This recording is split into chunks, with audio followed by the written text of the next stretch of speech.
मित्रांनो, माझं नाव अमोल. मी आता 30 वर्षांचा एक तरुण. एक दिवशी मी गावी लग्नासाठी गेलो होतो. माझ्या आत्याच्या मुलीचं लग्न म्हणजे माझ्या मेहुणीचं लग्न होतं. त्याच्यासाठी गावाकडे मी गेलो होतो. मी शहरात राहायचो. इथेच लहानाचा मोठा झालो. त्यामुळे दिसायला पण मी चांगलाच देखणा आणि धंदाकड होतो. त्या दिवशी मी रात्री लग्न मंडपात पोहोचलो. दुसऱ्या दिवशी लग्न होतं, मात्र आदल्या दिवशी हळदी होत्या. माझ्या घरातले आधीच काही दिवस लग्नासाठी गावी आले होते. मी पण लग्नाच्या हॉलमध्ये पोहोचलो. त्याच वेळेस माझी ओळख एका बाईसोबत झाली आणि तिचं नाव स्वाती. दिसायला पण खूपच देखणी होती. लग्न हॉल गावापासून जरा लांबच होता. माझी तिच्यासोबत ओळख झाल्यावर तिला मी खूपच आवडलो. मग काय, आमच्यात नजरानजर झाले. मात्र हॉलच्याच बाजूला खूप मोठं शेत होतं. तिकडे संध्याकाळचं कोण येणार नाही. त्यावेळेस ती स्वाती मला म्हटली, तिकडे चला. मग काय, मला पण तिला भेटायची खूपच आतुरता झाली होती. मी तिला शेतामध्ये घेऊन गेलो आणि पाहून ती माझा चकित झाली. मग काय, तिथेच मी सुंदर क्षणाचे तिला कशी सुंदर अनुभव दिले आणि रात्र कशी दोघांनी आनंदात घालवली, तीच कथा आज मी तुम्हाला सांगणार आहे. पण त्याच्या आधी जर तुम्ही नवीन असाल आणि अजूनपर्यंत आपल्या या चॅनलला लाईक सबस्क्राईब केलं नसेल तर आता लगेच करून घ्या. चला तर मित्रांनो, कथेला सुरुवात करू. नमस्कार मित्रांनो, माझं नाव अमोल. खूप वर्षांपासून मी शहरातच राहायचो. मात्र माझ्या आत्या मामा गावाकडे असायच्या. माझे वडील सगळ्यात थोरले, त्यामुळे वडिलांचं खूप लवकर आधी लग्न झालं होतं. मी पण नोकरीला लागलो होतो. माझे वडील आता रिटायर झाले असल्यामुळे ते घरीच असायचे. आमची गावाकडे शेती वगैरे होती. वडील आई कधी कधी तिकडे जायचे. माझी एक बहीण होती, ती पण शिक्षण घेत असायची. आम्हा दोघांचं सुद्धा लग्न नव्हतं. आत्याच्या मुलीचं लग्न होतं. आजही लग्न तिचं माझ्याबरोबरच ठरलेलं. मात्र मला पण नात्यात लग्न करायचं नव्हतं. त्याच्यातच वडिलांचं आणि आत्यांचं एवढं काही पटत नसायचं. तर मला पण गावाकडच्या मुलीशी लग्न यासाठी करायचं नव्हतं, कारण की माझ्या आत्याची मुलगी खूपच वेगळ्या विचाराची होती आणि मम्मीचं आणि तिचं जरी चांगलं जमत असलं तरी आत्यांसोबत असलेला वाद आणि त्यामुळे ते नको वाटायचं. माझे वडील म्हणायचं की नात्यातल्या नात्यात लग्न नको करायला, नंतर भविष्यात पुढे जाऊन दोघांचं काही जमणार नाही. मी अगदीच तापट स्वभावाचा होतो, मात्र ती गावाकडची शांत स्वभावाची. त्यामुळे तुमचे विचार पण जमणार नाहीत आणि तिला चांगला मुलगा भेटेल म्हणून पण मी तिला लग्नाला नकार दिला होता. तिचं लग्न जमलं होतं, त्यामुळे घरातले खूपच आनंदी झाले. त्या दिवशी मी ऑफिसला होतो. ऑफिसवरून आल्यानंतर मला ही बातमी कळाली की श्वेताचं लग्न जमलं आहे. मुलगा पण चांगला नोकरदार आणि शहराकडचा आहे. मी पण आश्चर्यचकित झालो. माझ्यापेक्षा चांगला तिला नवरा मिळाल्यामुळे सुरुवातीला मी पण खूपच नाराज झालो होतो. मात्र मी नंतर तो विषय तिथे सोडला. त्यावेळेस माझे मम्मी पप्पा म्हटले की आम्ही पण लग्नाला जाणार आहे. लग्नाची तारीख त्यांनी सांगितली आणि घरातले सगळे जाणार होते.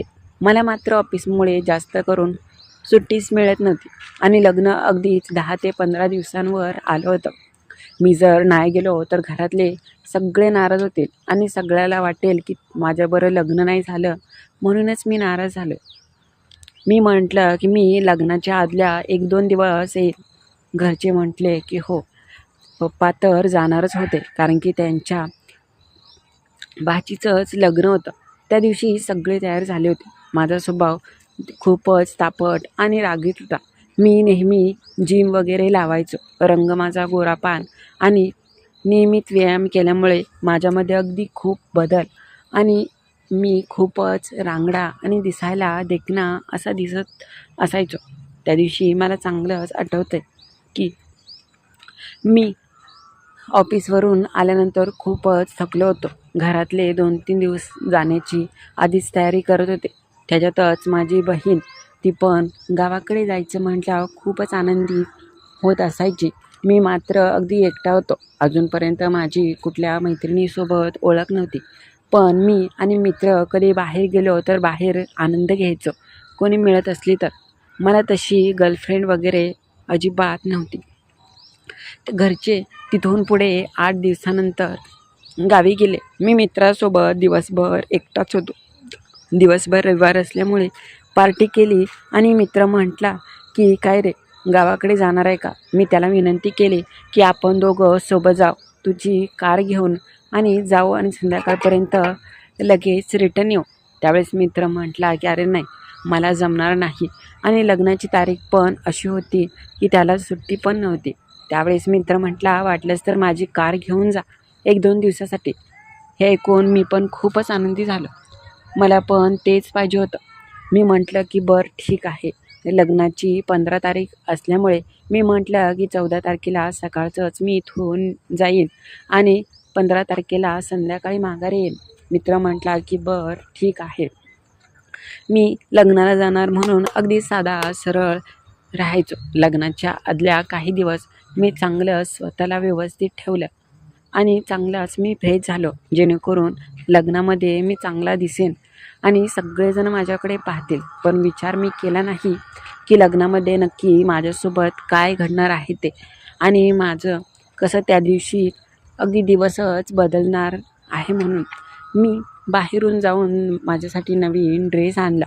गावाकडे जायचं होतं, त्यामुळे आदल्या दिवशी सगळी मी तयार करून ठेवली होती. घरामध्ये असलेले काही दागिने घरच्यांनी घेऊन गेले होते.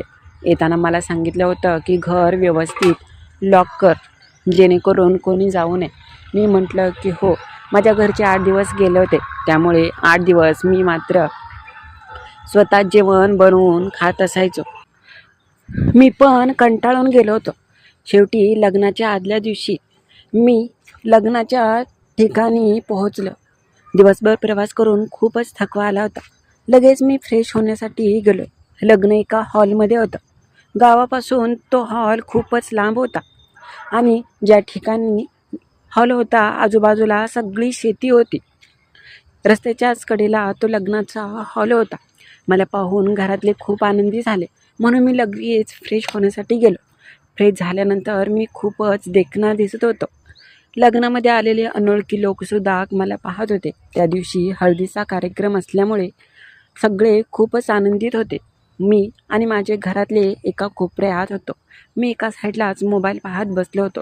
अचानक माझी नजर समोर उभ्या असलेल्या एका बाईवर गेली. ती दिसायला खूपच तरुण आणि खूपच देखणी होती. मी तिला पाहून आश्चर्यचकित झालो. मात्र माझ्या आधी ती मला तिथे उभा राहून निहाळत होती आणि मला पाहत होती. तिच्या मनात माझ्याविषयी काही वेगळ्याच भावना होत्या, हे मला आता समजू लागलं होतं. मी मात्र तिच्याकडे जास्त लक्ष देत नव्हतो. मात्र ती मला पाहून गालातल्या गालात आता हसू लागली. मी इकडे तिकडे पाहिलं तर माझ्याकडे आणि तिच्याकडे कोणाचंच लक्ष नव्हतं.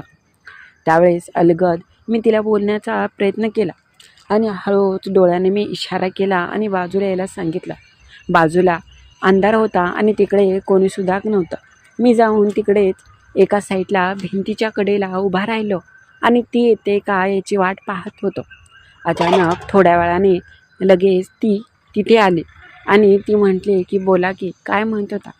त्यावेळेस मी म्हटलं की तुम्ही खूप छान दिसताय, कुठले आहात तुम्ही.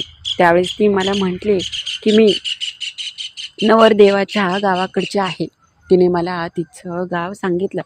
ती म्हटली की मी इथे पाहुणे आहे आणि नवीन आहे, माझी एवढी कोणासोबत ओळख नाही.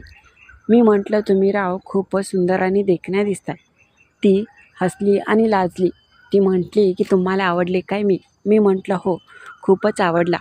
मी कसं वाटलं तुम्हाला. त्यावेळेस ती हसली आणि म्हटली तुम्ही तर खूपच देखणे दिसता. सगळ्यात जास्त नजरा तर तुमच्यावरच आहेत माझ्या. आम्ही बोललो. मी म्हटलं की तुम्ही इथे किती वेळ आहेत. त्यावेळेस ती म्हटली आजच्या दिवस आणि उद्याच्या दिवस, नंतर मी जाईन माझ्या गावी. मी म्हटलं की होय का, नंतर आपली भेट होणार नाही. माझी तर खूप इच्छा आहे तुमच्यासोबत. तर ती म्हटली की कसली इच्छा. मी म्हटलं इच्छा माझी पूर्ण करचाल का, मला तुमच्यासोबत आनंद घ्यायचा. हे पाहून ती लाजली आणि काहीच बोलली नाही. मात्र तिला माझ्या मनात काय आहे हे नक्कीच समजलं. ती म्हटली, कुठे भेटायचं, सगळीकडंच लोक आहेत. तिच्या बोलण्यावरून वाटत होतं की तिला तर माझ्यापेक्षा जास्तच घाई झाली. मी म्हटलं की असं करूया, इथे कुठे बाहेर जागा आहे का? ती म्हटली, आता इथे कुठे, इकडे सगळं शेतमाळ आहे. मी म्हटलं, माझ्याकडे तर कार आहे त्याच्यामध्ये. ती म्हटली, नको बाई, कधी कोण येईल सांगता येत नाही, आणि मला पाहिलं तर कोणी तर खूपच मोठी अडचण होईल, कारण की माझे नातेवाईक इथे आहेत आजूबाजूला. मी म्हटलं, बरं असं करू, हॉलच्या पाठीमागच्या साईडला खूप मोठं शेत आहे आणि तिकडे कोणी येणार पण नाही. आपण तिकडेच आपल्या दोघांचं प्रेम खुलूया. ती म्हटली, मला तर काही माहीत नाही इथलं. मी म्हटलं, मला माहीत आहे, तुम्ही त्या पाठीमागच्या दरवाजातून बाहेर या, मी तुमची तिथे वाट पाहतो. आणि हां, कोणाला अगदी काहीच आपल्यामध्ये वेगळं दिसू नये असंच तुम्ही या. ती म्हटली की बरं ठीक आहे. मी जाऊन तिच्या आधी तिकडे उभा राहिलो होतो. बाहेर तर खूपच थंडी होती आणि ती अर्धा तास झालं तरी काही येतच नव्हती. मी खूपच नाराज झालो. कदाचित ती येणारच नसेल, तिच्या मनात नसेल, म्हणून अगदी माझा चेहराच पडला. मात्र मी अगदी तिथून बाजूला येऊ लागलो तशी ती मला येताना दिसली. बाहेर खूपच अंधार होता आणि इकडे कोणी येतसुद्धा नव्हतं. मी तिथे आल्यानंतर मात्र ती मला म्हटली की कुठे जायचं. त्यावेळेस मी म्हटलं, चला ना इथे जाऊ. बाजूला सगळं शेत होतं आणि कोणीसुद्धा तिथे नव्हतं. त्यावेळेस मी तिला घेऊन गेलो. मी पुढे आणि ती माझ्या अगदी सोबत चालत होती. आम्ही गेल्यानंतर अलगद मी तिला म्हटलं की मला वाटलं नव्हतं की एवढ्या लवकर आपली भेट होईल आणि आपल्यामध्ये काही होईल. ती म्हटली की मला पण वाटलं नाही, पण मला तुमच्याबद्दल एवढं आकर्षण निर्माण झालं की मी तुमच्याकडे खेचले जात होते. त्यावेळेस मी म्हटलं, हो, माझं पण तशीच काही अवस्था आहे.